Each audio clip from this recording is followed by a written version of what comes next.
Hello everyone, this is Direwolf20 and welcome to part 2 of my mod spotlight covering Draconic Evolution. Draconic Evolution is a super powerful endgame style mod, and today we have a bunch of cool stuff to take a look at. So in part 1, we already took a look at tools and armor and the fusion crafting system and the energy shield and all that kind of cool stuff and the basic resources available in Draconic Evolution. Part 2, we're going to cover some other cool stuff. I want to cover the energy network, the upgrade system. We already looked at that a little bit. I want to cover the energy storage core, and then I want to take a look at some of the machines and items that are available in Draconic Evolution. So, without further ado, let's get started. So the energy network in Draconic Evolution is a wireless laser-based energy transfer network. It's got 3 blocks that compose it and 1 tool. The 3 blocks are the crystal energy IO, the relay, and the wireless crystal. These 3 make up your ability to basically transfer energy through a laser network from machines to other machines. It's pretty straightforward once you get your head wrapped around it. You can take a look at the information guide within the Draconic Evolution tablet, or you can just pay attention to the next segment.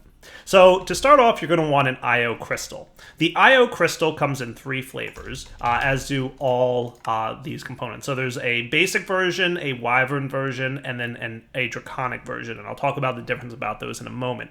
The IO crystal is what you're going to use to transfer energy out of or into machines in your network, and transfer them into the energy network. So for example, if I wanted to get this heated redstone generator going, which has already got some lava in it, I'll throw some redstone in there, and then we'll be able to generate some RF. Cool? So we're making RF at a pretty decent rate. Nice. Now if I want to transfer energy out of this machine, I would place the crystal on top. Cool. So the crystal's sitting there and ready to go. Now you'll notice on the bottom right there is a couple pieces of information. First off, the charge. This is the crystal's internal charge. It can hold 4 million RF within itself. So itself is a battery. It can hold about 4 million RF. More at the higher tiers. It also has the ability to link to other crystals, and you can see that it has 0 out of 2 links currently in use. Also, it says IO mode is currently in balance. This setting means it's going to try and balance its internal energy store between itself and other crystals on the network. Now, you might want to change that. You might want to switch it by shift right-clicking with an empty hand to input or output mode. Input mode will make the crystal accept energy from the block it's attached to, and output mode will attempt to send energy to the block it's attached to. Meaning that if we want this guy to send energy into the network, in other words, input into the energy network, we want it in input mode, and that means it'll accept energy from the block. Since this is a generator, that's exactly what we're going to want. So you can see it's building up its own internal storage boost. Nice. Now the next block is the energy relay. You might notice that you can only link this basic energy relay crystal to 2 other devices. Now, that may not go very far, because you might want to, in this example, connect to 3 Ender IO machines. Makes sense. So for that, you're going to want an energy laser relay. The energy laser relay has the ability to also itself store 4 million RF.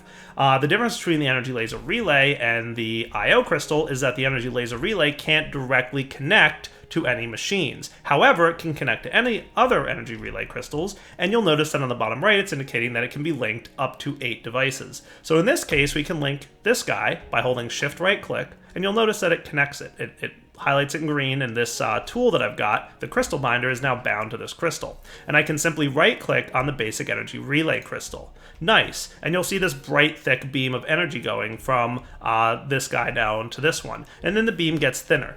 Basically, the strength or the intensity of the beam tells you how much RF is being transferred. This thing very quickly drained out its internal capacitor of RF and sent it over to this guy. Nice. And you can see that he's got a pretty good store of RF available now. Now at this point, we've got a couple different options. We can go ahead and use the basic energy IO crystal to transfer energy, for example, to this sag mill. Cool. Just simply set it on there, and we'll set this guy to be on output mode, meaning he's going to output energy into the sag mill. And then all we have to do, we're still bound to this crystal, so we hit right click on this guy, and boom, energy is flowing into the sag mill. Nice, so we can see the internal RF storage of the sag mill filling up. Now, if you're ever interested in knowing where all your laser connections are, it's a pretty straightforward process. Simply right-click on any of these to open up a UI. You can see there's a couple buttons at the top about clearing receivers and clearing links, and you can also see a list of all the stuff going on here. So you can see your basic I/O crystal, which right here, and the output to it, and then your basic energy I/O crystal here, and its output. And if you click on it, you can either identify or unlink. Click on Identify to see where that crystal connection lies. And you can see that right now we're transferring about 50 RF a tick straight over to this thing. Neat. And if you want to see the other one, we can identify here. Cool. And this one we can do the same. Nice. You can see we're outputting about 106 RF over to this guy. Cool. If you ever want to unlink anything, it's easy as hitting clear links or clear receivers, or you can hit unlink here, and you'll notice that we just broke the connection. Cool. Now the only connection we have here is to this one, no longer connected to this one. Super neat. Now, the third type of crystal is the basic wireless energy crystal. So this one's a little bit different. What I'm going to do is remove this guy.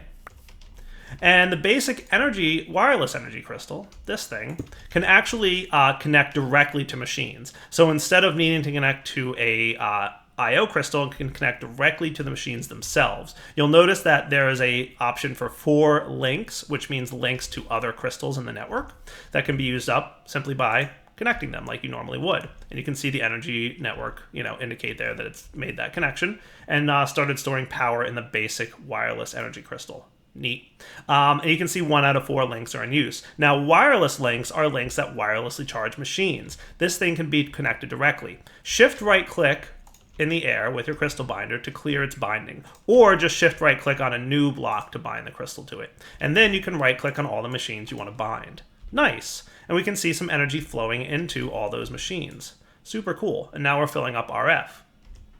Nice. That's pretty neat. And as indicated, the intensity of the beam shows you how much power is being transferred. So for example, if I threw a creative capacitor on this network, put a basic energy crystal on there, and linked it into this basic energy relay crystal, we'd see a large, thick beam going around. Now this guy's transferring its energy all over the place. It's filling up the internal capacity of this one, and this one, and you can see they all filled up pretty quickly because this guy has the capacity to transfer a lot of RF per tick. Nice. And this guy's still sending his energy into all his machines. And if we had another capacitor bank somewhere that we want to charge up, we could either hook them up directly with the wireless piece, or we could use the basic energy crystal, kind of however you want to do it. So I'm going to set this guy to output mode, and just for fun, bind him to this guy. Neat. And now that energy beam is starting to transfer all his power into here. Pretty cool. And you'll note that once no longer there is any energy traveling through the network, that line between the two connections kind of fades out completely. That's because we ran out of fuel in our heated redstone generator here, and that line has completely cleared away. Pretty cool. And once this guy is full or no longer allowed to accept power, all the other beams should fade away as well, meaning energy is no longer flowing through the laser network. Cool. So to recap, the I/O crystals are what's going to be responsible for connecting to devices that input or output power. The relay can connect to multiple crystals, and then the wireless energy crystal can power machines. Note that you cannot accept energy through the wireless energy crystal, so you cannot hook these up to generators. They only output energy to machines. Speaking of capacitors and storage of RF, Draconic Evolution has its own version of energy storage known as the energy storage core. This is a giant multi-block structure, and the larger you make it, the more energy it can store. Let's take a look. Alright guys, to get started with this system, you've got 2 options. One, you can go ahead and review how to do it in here. It's actually pretty straightforward once you read the instructions, so definitely recommend you check that out. Now this thing can store a lot of power. There are 8 tiers of energy storage that this thing can do, and basically it's a giant multi-block structure, and the more blocks you put into it, the more energy it can store, and it will guide you on how to build it. So the tier 1 energy storage can store 45 million RF, the tier 7 can store 2.14 trillion RF, and tier 8 is basically infinite. It's a really big number. Yeah, it's really large. So how do we make the thing? It's pretty straightforward. First, get yourself an energy core. Not too hard to get. Place that down in the world. Now, once you open the UI of this, you can take a couple options in here. So first off, you specify in this UI which tier you want to build. Tier 1 energy core, which is the most basic version of it, which holds, as we said, 45 million RF, doesn't require any extra blocks. You can go ahead and activate this thing right now. You know what? Let's do it. In order to do that, you're going to need to get yourself some energy core stabilizers and place them relatively nearby. Now I'm going to move out a few blocks here because I know that I'm going to eventually be building this out. Okay, so we're going to put these 4 guys around the sides here. Now these energy core stabilizers here also have the same UI setup. So they're linked to the energy core that's here. And if you look in the instruction guide, you can pretty much see how to set these things up. You can see them shown here.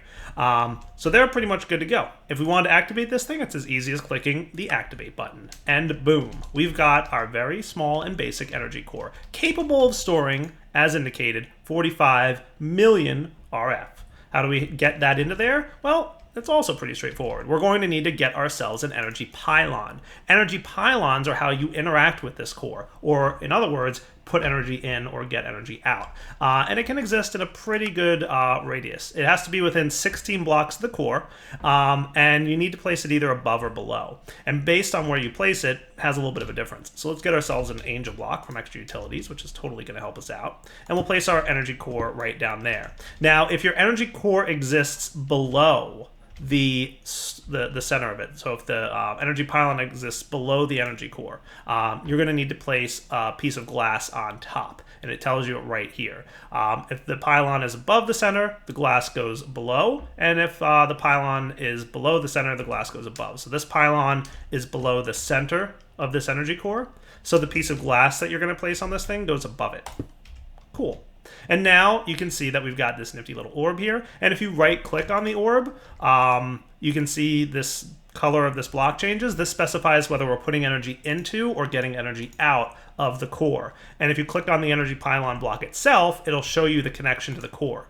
Now, if you happen to have multiple cores nearby, so if we had another core like right over there, for example, right clicking on the energy pylon would change which energy core we're connected to. Then we just feed energy into this thing. So I'm pretty sure in blue mode means we're going to be feeding energy into the core, and we can see here it stores 45 million. So let's just go ahead and use some basic IO crystals that we saw earlier. And we've got this guy, a creative capacitor from Ender IO, ready to go. So let's link these two up. And I'm going to make sure that this guy is set to on the crystal output mode, meaning he's going to put energy into the machine he's hooked up to. And this is on input mode, meaning we're going to get energy out of it. And when we do that, boom, we should see energy flowing into the core. And we can see that energy core filling up pretty quickly. We just stored up the 45 million RF. I mean, to be fair, it's a creative capacitor bank, so it's going to fill it up pretty quickly. Now, to expand this thing is pretty easy. We can deactivate it by clicking the deactivate button. Don't worry, your RF is still stored in there. Pretty sure as long as you don't break the block in the center, you should be in good shape. So notice when I've reactivated it, it still has all that energy inside. So how do we expand it? Well, it's pretty easy. We just hit the tier up button, and it's going to tell you that currently a tier 2 energy core, it's not valid. We expect some blocks around this core, and we don't see them. Luckily, there's a build guide that tells us exactly what to place and where. So if I turn on the build guide, it'll show us where the blocks need to go. Nice. We have to place some draconium blocks around this core. So we're going to go ahead and do that now. Cool. There we go. And if we take a look at the UI of the particle generator again, it's going to tell us that it's valid. So I can activate it, and you can see now we're filling up, and we have the ability to store 273 million total RF. Notice it also started a little bit in the middle because the RF we had already stored in there was still in there. So we just upgraded the core, and it's a little bit bigger.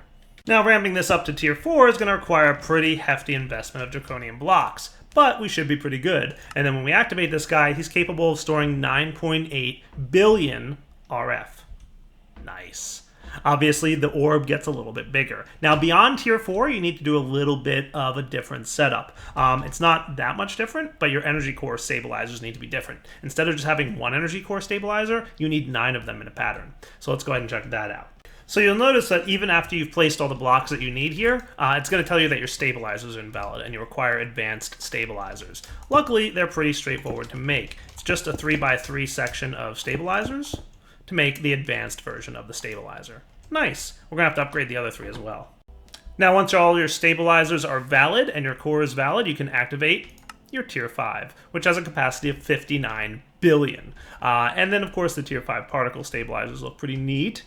And this thing's pretty cool. Obviously, if you wanted to make this thing much bigger, you're probably going to have to move your energy core stabilizers out. So this is the Tier 5. If you want to build the Tier 8, that's on you. Now, the main difference between the different tiers of energy IO, crystal, relay, and wireless energy are the amount of connections they can have and their internal capacity. So, for example, the energy IO crystal, the basic one we saw had a maximum number of 2 links, and it can store 4 million RF in its internal capacitor. The Wyvern tier, 16 million 3 links, the Draconic, 64 million and 4 links. The relays escalate a lot higher. So, 8 links in the basic, 16 links, and 32 links in the Draconic. Cool. And you can see all the crafting recipes here for those guys. And then the wireless connectors, right? So max links of 4 and 16 machines in the basic tier. 8 links to the relay network and 32 wireless, and 16 links and 64 wireless links in the Draconic tier. Neat. Oh, bummer. It started raining. What a perfect time to demonstrate this nifty block called the Celestial Manipulator. The Celestial Manipulator, which isn't super expensive, it just requires a dragon egg. Okay, so maybe it's a little expensive. But keep in mind, Draconic Evolution gives you more dragon eggs, so that's kind of a nice thing. This guy is cool. It can manipulate the current environment. So you can go between weather and time is what it can manage to manipulate. So for example, if we wanted to stop the rain, we just hit the Stop Rain button. And for a hefty amount of RF, it's going to go ahead and activate and send a little bit of energy into the sky. Poof. To stop the rain from happening. Nice. That's pretty cool. I like it. Obviously, there's a couple other things here, so we can start the rain or start a storm. So if, for example, we wanted to have a nifty lightning storm going on, might not be a bad idea to hit that button, and away it goes. Poof. Oh yeah, that's definitely a thunderstorm. You can tell how much darker it is already. Alright, let's stop that. I don't want lightning. We can also use this contraption to manipulate the time of day. So for example, if we hit the time button over here, we can skip to certain time frames. So for example, if we want to skip to moonrise, we just hit that button. And you can see a representation of the sun and moon around the center of this area here. And you can see the adjustment of time. Nice. Again, it's using a decent amount of RF. There's even a configure redstone control button over here. So this sets it so that if you want to manipulate certain things with redstone, you can go ahead and do so. Neat. So we can set it to midday on a redstone signal. And then if we got ourselves a lever, assuming we had enough power in this thing, a redstone signal will advance time to midday. Cool.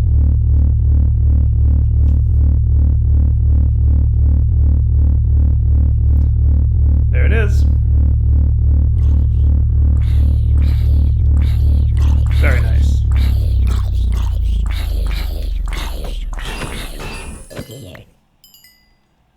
Another nifty device is the Energy Infuser. With great power comes the need to transfer a lot of power very quickly. Something like that.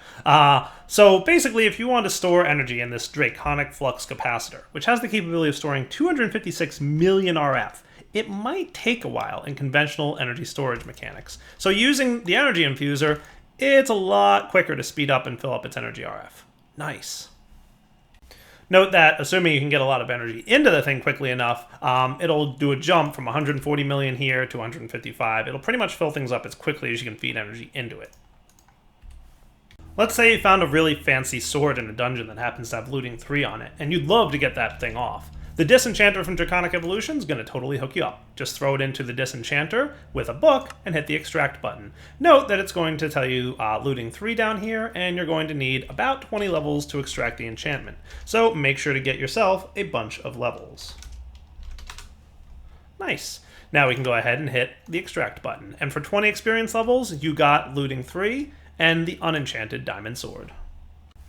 Those familiar with the analog redstone system know that you can pretty much have 15 different levels of redstone power from 0 through 15, right? The potentiometer is a nice little block that you can specify exactly what level of redstone signal to output. So right now it's set to 0. When you click it once, it's going to set a signal strength of 1, 2, 3, all the way up to 15. Nice. And shift right clicking will bring it down.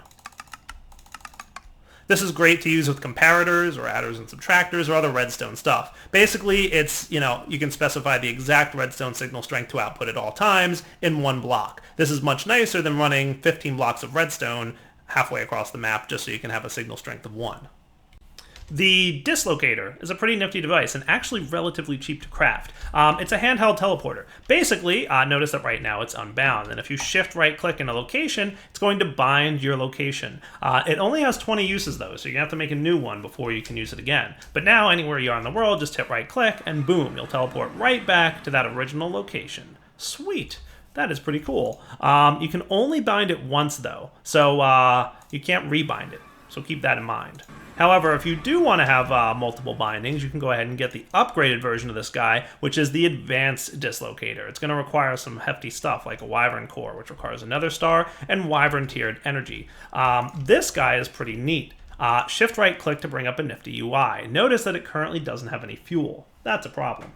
In order to fuel this super powerful device, you're going to need ender pearls. So I've got a couple stacks in my inventory right now. Simply click add fuel to add 1, and that will give you 1 fuel. Shift click to add an entire stack at a time. Nice. Sweet, I've got 32 fuel. Now, in order to add locations to teleport to, it's pretty straightforward. Just go ahead and hit add new, and that's going to get you a location in the world, and you can name it. So we'll call it location 1, and hit enter. Nice. We can see the information about it. We can also see a little lock icon here, which I'll explain in a moment.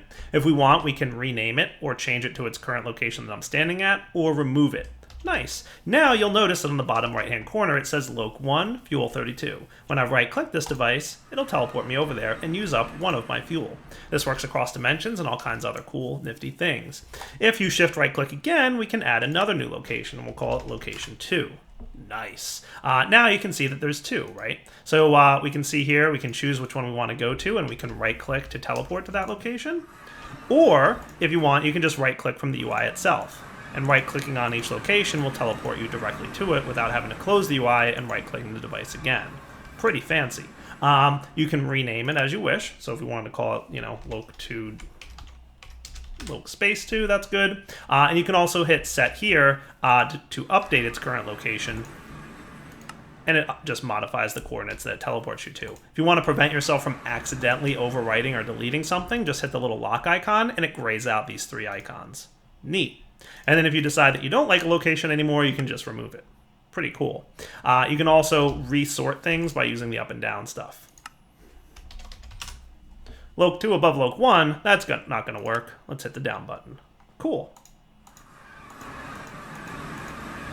You can hold Shift and Scroll wheel on your Advanced Dislocator to change your locations, and then you can just right-click to teleport to them. There's a few other nuances to the device, which you can see in the information tablet. Most importantly, there's nifty ways to go ahead and copy them from one locator to another. There's also a nifty device called the Dislocated Pedestal. Let's take a look. What you can do is place either your Dislocator or your Advanced Dislocator in the pedestal. Boom, like so. Now, whenever you right-click the pedestal, it's going to teleport you directly to that location. The good news is it doesn't cost any fuel or use up any uses of the Dislocator. So if you had a certain amount of fuel in your Advanced Dislocator, it wouldn't use it up. The bad news is you can't take it with you, obviously. Shift right-click to take it out of there, and notice that we still have the 20 uses remaining. Now, if you wanted to be super cool, you could go ahead and bring up an anvil here and rename the device. Now, once it's been renamed and we place it in the pedestal, you'll see the name of the location floating above the pedestal. So if you want to have a bunch of pedestals that link to different locations in the world, you could easily name them. Pretty cool. Holding Shift will hide the names, except the one that you're looking at. And if you want to, there's a config file for Draconic Evolution that reverses that functionality. You can also make some pretty nifty portals using this stuff, which is called Draconium Infused Obsidian. not too bad. Just need a little bit of blaze powder and draconium dust, and you'll get yourself some infused obsidian. You can use this to make a portal of any shape and size, provided certain restrictions. But for here, we're going to make a very basic and small one. One of these blocks should be the Dislocator receptacle. And if you happen to have a location-bound basic or advanced dislocator, you can place it inside the receptacle, and suddenly you have a nifty portal that you can step through, and you'll automatically teleport to the location that is bound to. This works for entities that you're riding and other entities as well, so keep in mind if you're riding something like a minecart or a horse, it should have no problem teleporting you across the location, which is really cool. If you look inside the Draconic information tablet, you'll see some more details about things like how the structure should be made. It should be pretty much any shape you want, and it can be any size you want, up to 150 by 150 blocks, but it does have to be two-dimensional, and you can see some examples here of what they could look like. Pretty cool.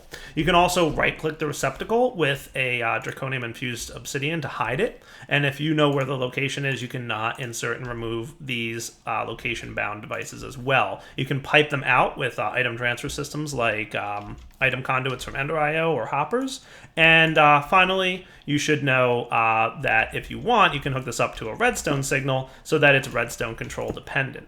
Pretty cool. So now if we went ahead and created a lever here, it can now require redstone or not. Pretty neat. Note, by the way, that while the redstone signal is on, it won't allow you to remove the device. Cool.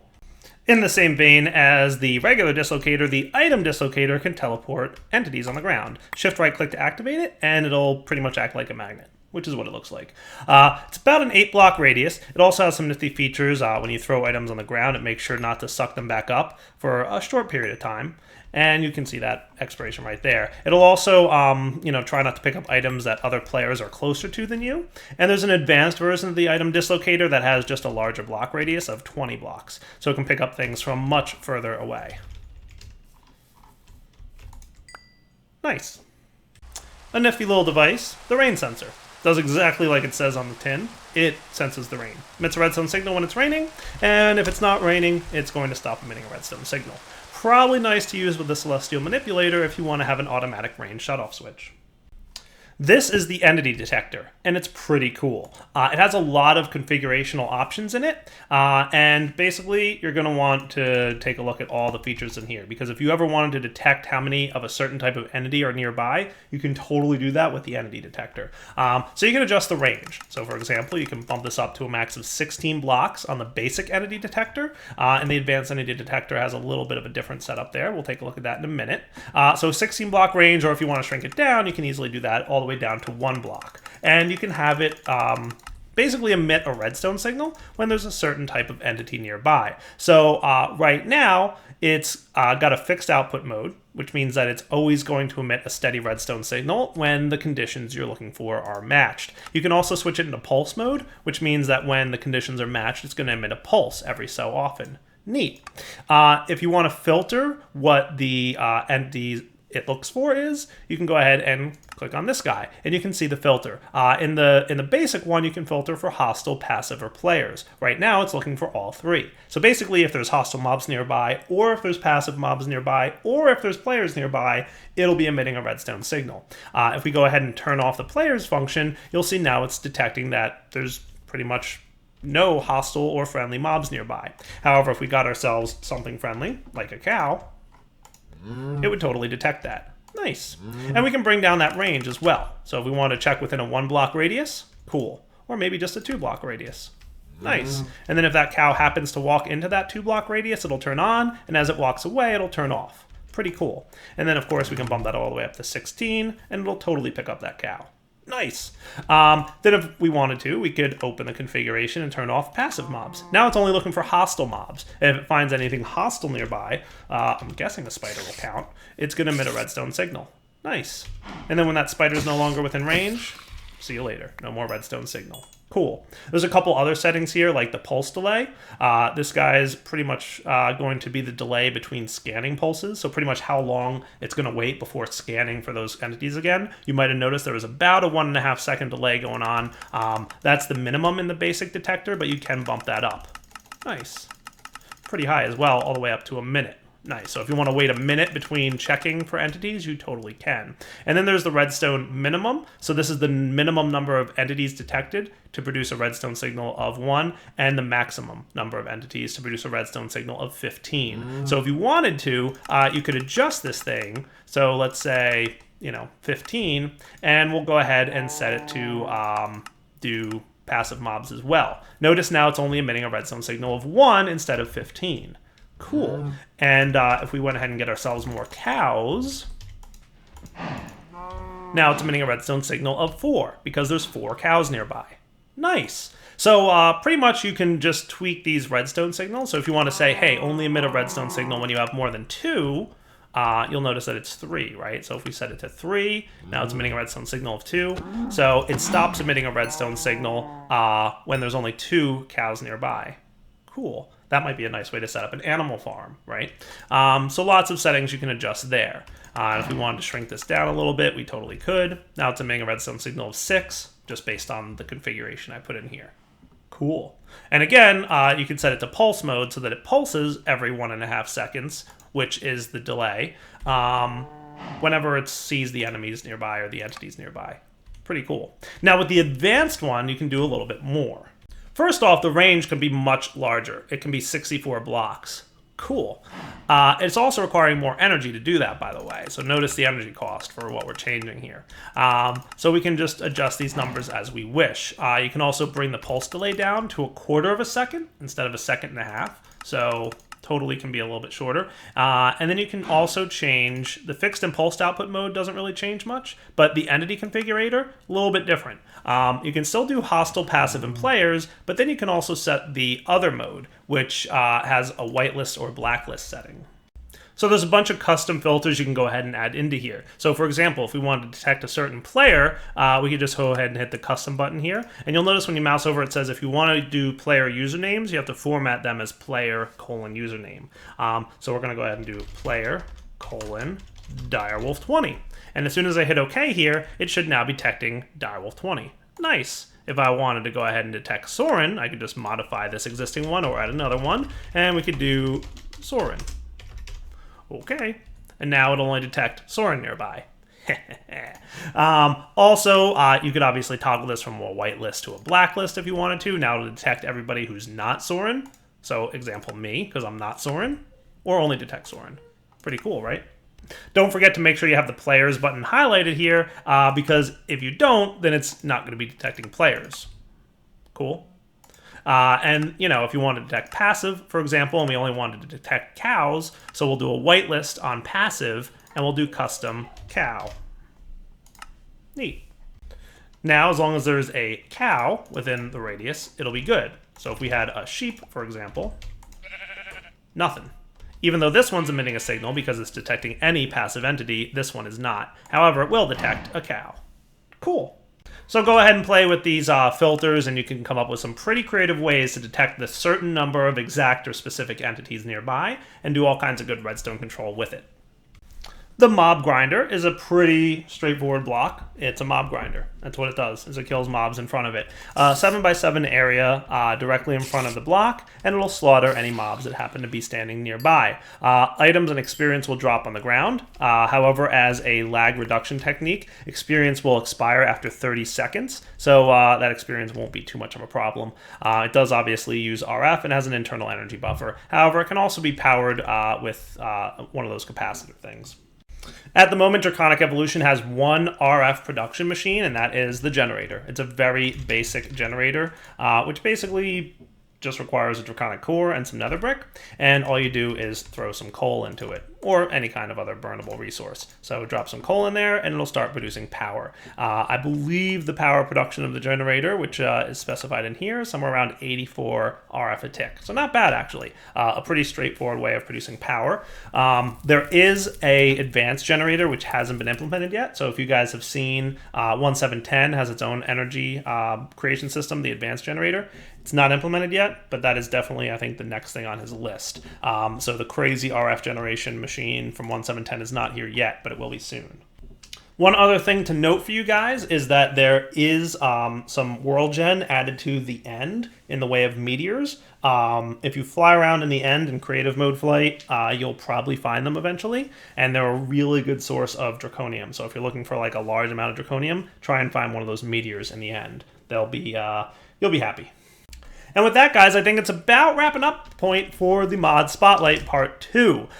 So, bunch of cool stuff in Draconic Evolution, and more stuff being added every day. The energy laser system is brand new. It was just updated within the last day or two, and that's when Brandon, the mod author, reached out to me and said, yep, I'm ready for that Spotlight now. So, obviously, plenty more stuff coming in the future to Draconic Evolution, and I do believe he has plans to update a lot of the stuff that was in 1.7.10 that hasn't yet been ported. But I know he's doing a lot of rewriting of the mod in 1.10, so it may be a little while. We'll just have to be patient. For now, Darwell20 signing off. Hope you enjoyed the Mod Spotlight of Draconic Evolution. Lots of really cool stuff in there now, and lots more stuff coming in the near future. Alright guys, take it easy.